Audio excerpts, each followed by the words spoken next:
ازيكم يا بنات؟ عاملين ايه؟ يا رب تكونوا بخير. وحشتوني جدا جدا جدا. النهارده بقى جيت لكم فيديو جديد ان شاء الله. اول حاجه بقى حطيت لحمه اهو في ميه ساقعه، وحطيت عليها ورق لورا وفلفل اسود وبصلايه، وهسيبها بقى تفك وتستوي مع نفسها، تغلي غلوتين كده واغطي عليها لحد ما تستوي. تمام. وطبعا انا مش هغير الميه لان اللحمه انا حطاها في التلاجة وغسلها كويس جدا جدا قبل ما افرزها.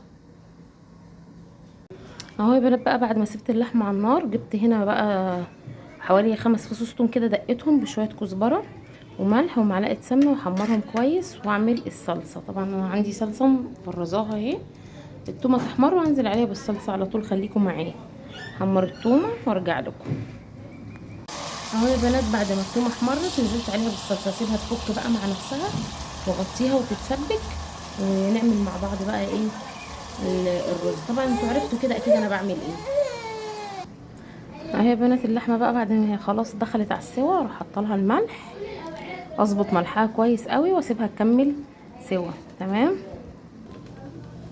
هنا بقى يا بنات جبت معلقه سمنه وشويه زيت، طبعا زيت طبخ مش من بتاع القليه.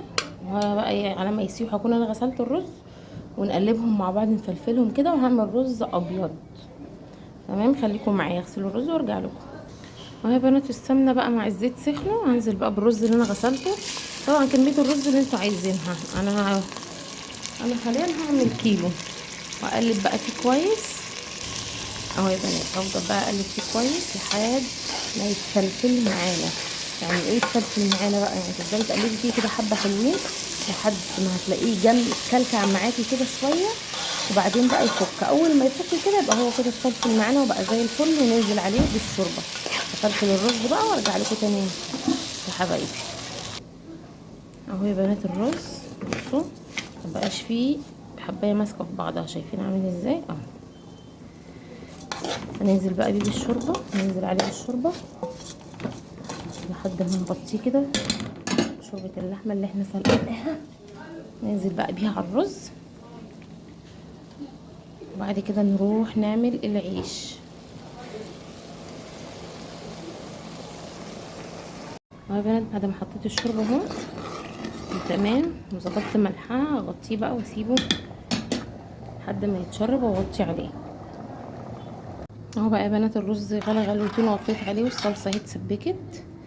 هحط لها بقى ملح، وانا مش هحط لها غير ملح وبس، مش اكتر من كده.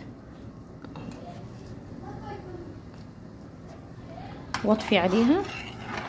هنروح بقى ايه، نقطع عيش في صينيه سوا ونحمره على ما الرز يستوي. هنا بقى يا بنات كنت سايبه شويه توم اللي انا دقيته بالكزبره، هنزل عليه بقى بخل زي ما هو كده في الهون، وشويه كمون وليمونه، يبقى كده عملنا الدقه بتاعتنا. اهو يا بنات عصرت الليمونه وحطيت شويه الكمون.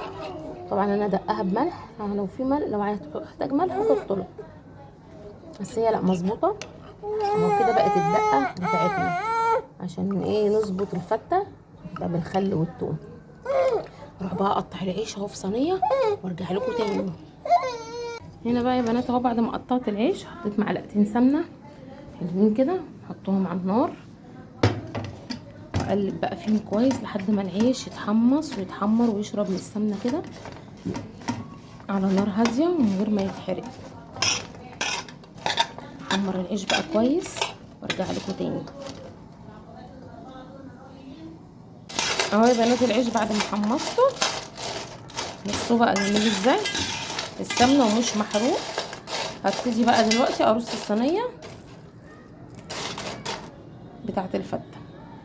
اهو يا بنات بقى ابتدي ارص الصينيه. العيش في ناس بتحب تحط على العيش الشوربه الاول تلينه وبعدين تحط الرز، لا انا مش بحب كده لان بحس العيش بيعجن. انا بحط الرز الاول زي ما انتم شايفين كده. بس الرز سخن.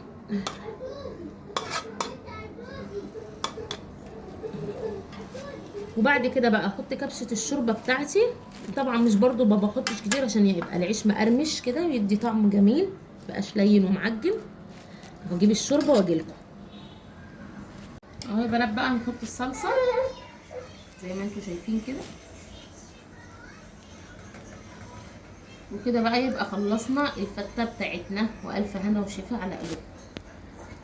اهو يا بنات بقى بعد ما غرفت الفته خلاص، وغرفنا اللحمه بالشوربه اهي زي ما انتم شايفين كده، وصلصه والدقه بتاعتنا اللي عملناها سوا. واتمنى بقى تكون الوصفه عجبتكم، واكتبي له في الكومنتات كل واحد يقول لي طريقته في الفته ايه، لان كل ناس بتعملها بطريقه مختلفه، وكل بلد او منطقه بيعملوها بطريقه مختلفه. فكل واحده تقول لي طريقتها ايه في الكومنت، واللي عجبه طريقتي يدعي لي دعوه حلوه ويعمل لي لايك. وان شاء الله اشوفكم في فيديو جديد ووصفه جديده، ومع السلامه.